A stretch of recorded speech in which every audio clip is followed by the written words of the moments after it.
Esta es la Tierra, y esta porción de acá es el Amazonas. Aunque parece una porción pequeña en relación con el resto del planeta, lo cierto es que cumple un papel enorme para la vida por su participación en el ciclo del agua y en la regulación de la temperatura.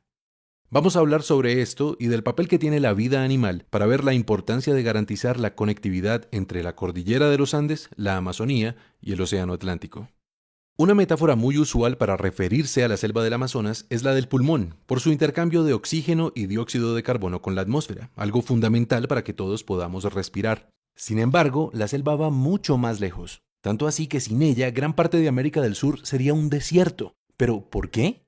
Empecemos por señalar que el agua se acumula sobre todo en los océanos, y si bien el calor del sol la evapora y la sube por los aires, es necesario que el viento empuje el vapor tierra adentro. De otro modo, el agua no llegaría a los continentes, moriría la vegetación y se secarían grandes extensiones. La manera como el Amazonas entra en juego acá es complementando la labor de los vientos alisios, ayudando a atraer el aire y reteniendo el agua en tierra. Esta es una hipótesis fascinante. Según ella, los bosques son también responsables de los vientos porque la transpiración de los árboles genera un vapor que cuando se enfría se condensa. La condensación disminuye la presión del aire y entonces se crean vacíos que succionan aire de los océanos hacia el continente. Este proceso, realizado a la escala de 600.000 millones de árboles que hay en el Amazonas, produce fuertes vientos de aire húmedo, casi como ríos voladores provenientes del Atlántico. Y así se generan las nubes y la lluvia que hidrata el continente. Ahora, dentro del continente aparecen los Andes. Ellos reciben el agua que traen los vientos, ayudan a retenerla con su vegetación y la distribuyen por toda la tierra con los ríos. Y los ríos llevan el agua de vuelta al océano Atlántico para que el proceso se repita.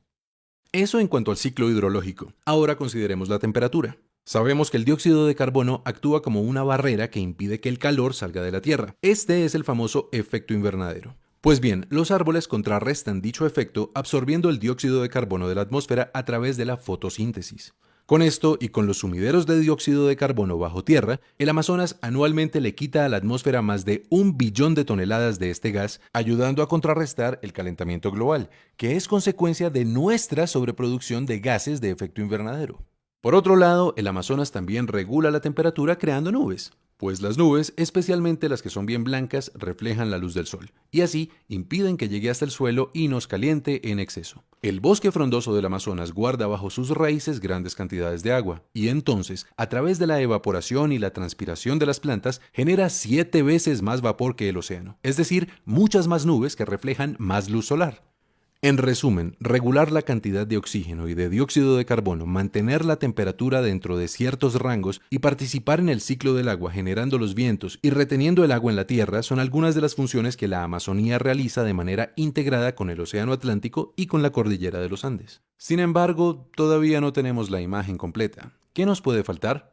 Nada más y nada menos que la vida animal. Todos hemos oído, por ejemplo, de la importancia de las aves para diseminar las semillas de los árboles, pero cada animal, cada planta, cada insecto, también los hongos y los minerales, todos realmente cumplen un papel importante en los procesos físicos, químicos y biológicos de la Tierra. Porque pensando desde una perspectiva más amplia, la Tierra es un solo sistema, un organismo que se regula a sí mismo. Cada entidad que la habita es entonces una parte del engranaje completo, del gran organismo planetario, y por eso de la participación de cada uno depende la resiliencia del todo.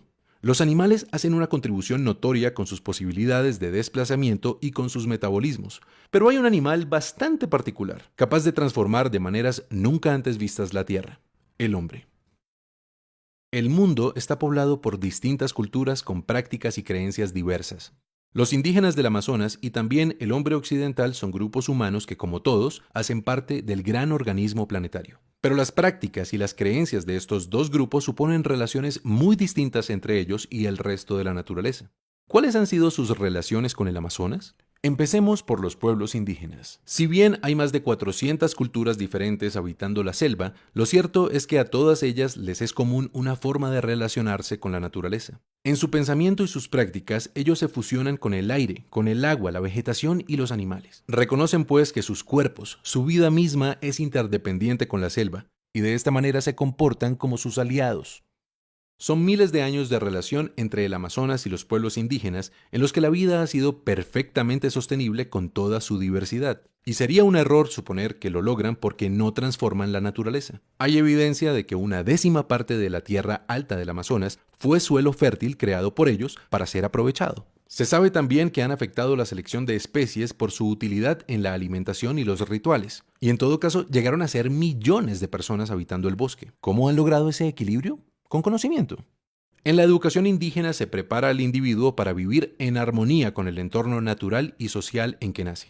Ellos se transmiten el respeto por los espíritus guardianes del universo, que los llevan a hacer un uso responsable de los recursos y a entender que el consumo afecta el flujo y la distribución de la energía en el sistema global. De forma que sus prácticas son coherentes con estas ideas y buscan mantener el balance que afectan con sus acciones. Así, por ejemplo, los indígenas del Amazonas solían cambiar la ubicación de sus asentamientos cada 20 años, con el propósito de permitir que la naturaleza se regenerara.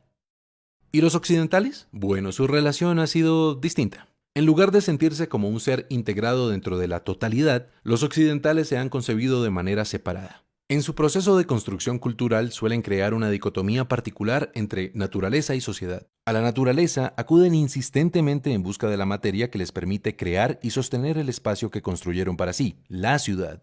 Por eso, el Amazonas ha sido para ellos fuente de madera y petróleo e incluso un estorbo para la ganadería, entre muchas cosas que, en últimas, destruyen el equilibrio entre la selva y sus habitantes. Ha sido, pues, una comprensión insuficiente del equilibrio natural con consecuencias indeseables para la vida misma. Y solo hasta ahora, el occidental empieza a entender la importancia de que su civilización crezca de manera sostenible. Precisamente por eso es que hemos empezado una gran discusión ecológica global. Hoy queremos decir que un paso muy importante en dirección de la sostenibilidad es garantizar la preservación del Amazonas y su conectividad con la cordillera de los Andes y el Océano Atlántico, porque resulta que todas las funciones ecológicas que realiza este ecosistema no las hace solo como una suma de árboles y ríos, de ninguna manera. El Amazonas, el océano y la cordillera deben ser un continuo ecológico a través del cual fluya la energía y la información. Es decir, que fluyan los ríos terrestres y aéreos, el oxígeno, el dióxido de carbono y otros elementos, la roca sedimentaria y también la información genética y las prácticas culturales, para que todo esto en conjunto garantice la diversidad que da mayor resiliencia al sistema entero.